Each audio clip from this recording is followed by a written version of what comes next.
Et salut à tous, on se retrouve pour une nouvelle vidéo sur Bleach Brave Souls. Alors aujourd'hui on va s'intéresser à la QDG Espada, donc corps à corps.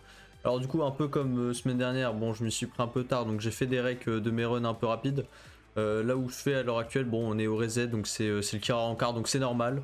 Mais je vais montrer ma team, ça ne change rien, juste là normalement c'est corps à corps.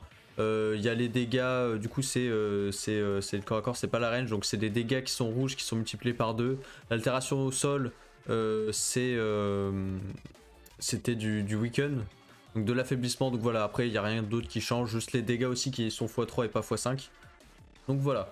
Alors moi du coup je suis parti, bon je suis parti comme d'habitude, en fait c'est la même team depuis un moment. J'ai de la chance parce que ma espada du coup de base, enfin de la chance, oui et non parce que pour la range c'est autre chose, mais ma rota de base c'était full perso corps à corps. Donc du coup moi je suis parti donc avec Rukia Cap, Yoruichi Fierce Battle pardon, et la petite Soifon Guerre Sanglante. Au niveau de la Rukia, alors Rukia qui est malheureusement donc qui est SP, hein, ça fait un peu chier, bon du coup j'ai pas la CCT, elle fait large le taf, hein. Même SP1 elle fait les grave le taf. Donc du coup SP1, donc bien sûr T20. Au niveau des access, alors ça a changé par rapport à d'habitude.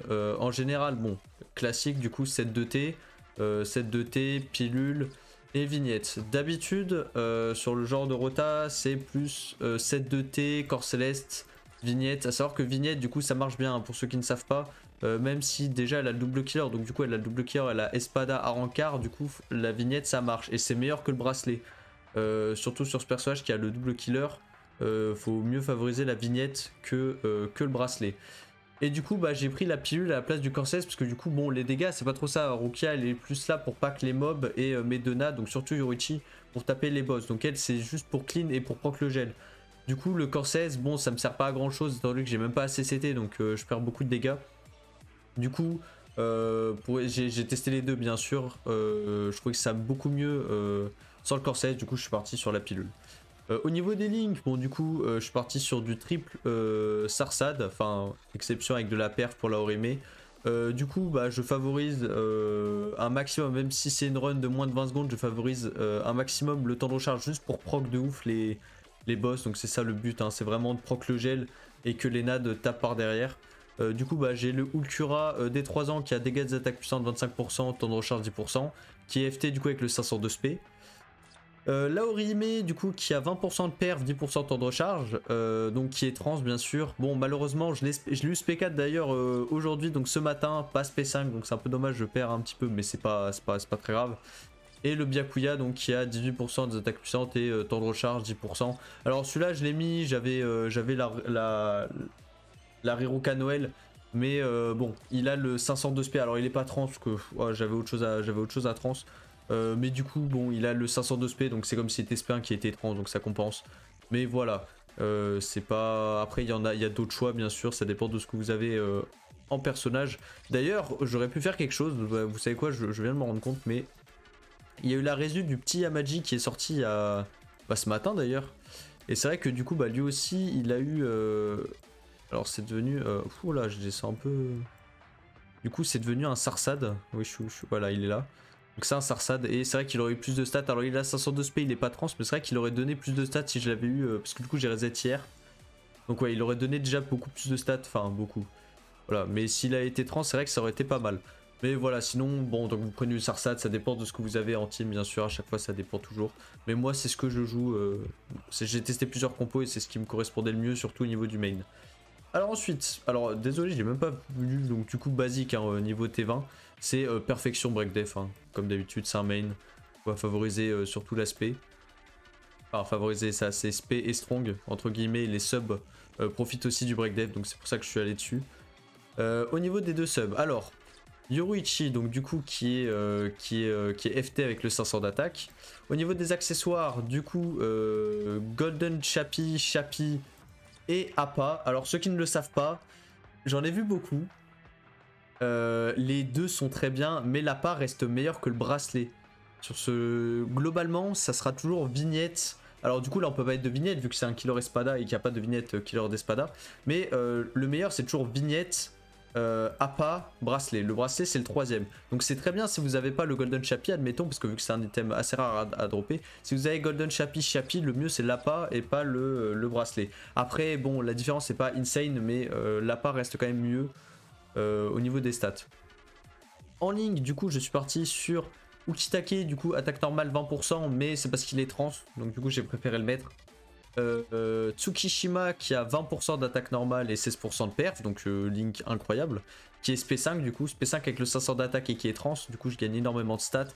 Et le Zayalaporo, 25% dégâts d'attaque normale et 12% dégâts subis, qui est aussi SP5 avec le 500 d'attaque, du coup je gagne énormément de stats. Je monte quand même à 4756, en vrai c'est pas dégueu. Un peu dommage, pourquoi? Parce que du coup j'ai le Ishin. Donc Ishin Résu, donc il doit être à peu près au même...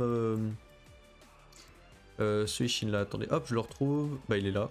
Ce Ishin là, c'est un peu dommage parce que du coup je l'ai SP5, j'ai pas le 500 d'attaque parce que j'ai d'autres persos à reroll. Et en vrai c'est dommage parce que du coup ça aurait pu être parfait, j'aurais pu avoir triple link SP5 500 d'attaque. Je ne mets pas de link perf parce que j'ai pas trans en attaque, c'est surtout des links perf, je préfère trans en CCT, donc si j'ai pas un certain niveau de spé, je préfère favoriser sur les personnages en main plutôt qu'en sub.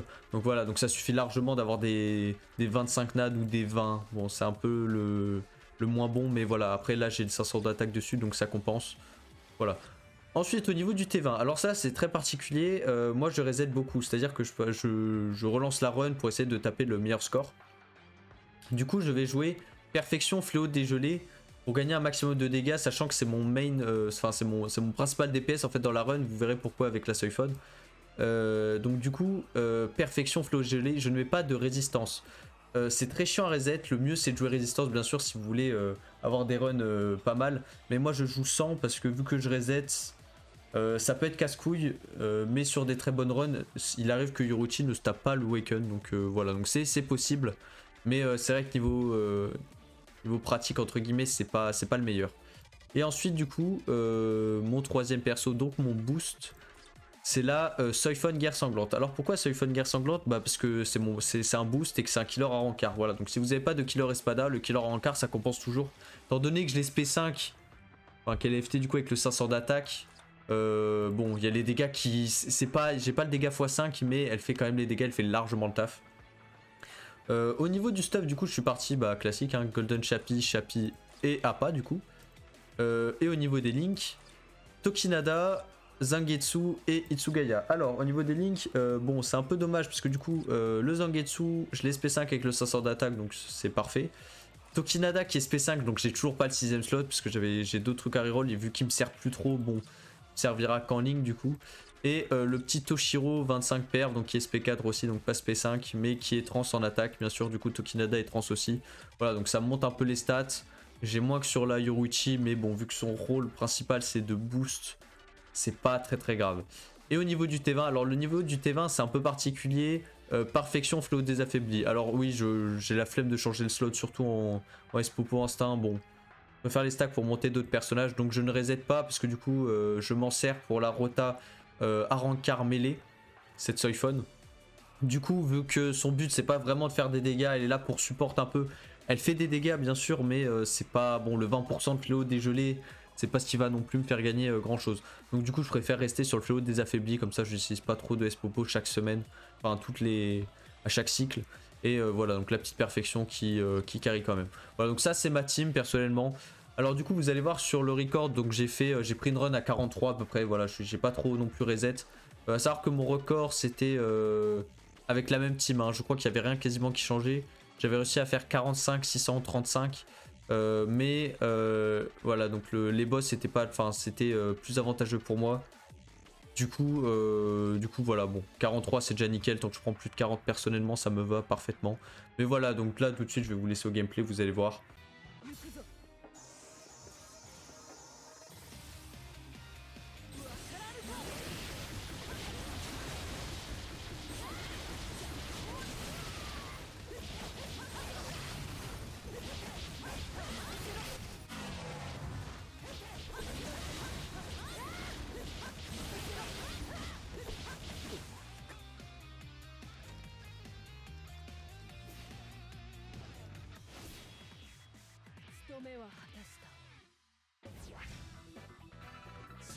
Voilà, bah du coup comme vous avez dû le voir, bon j'ai réussi à taper 43, ça a plutôt bien tapé.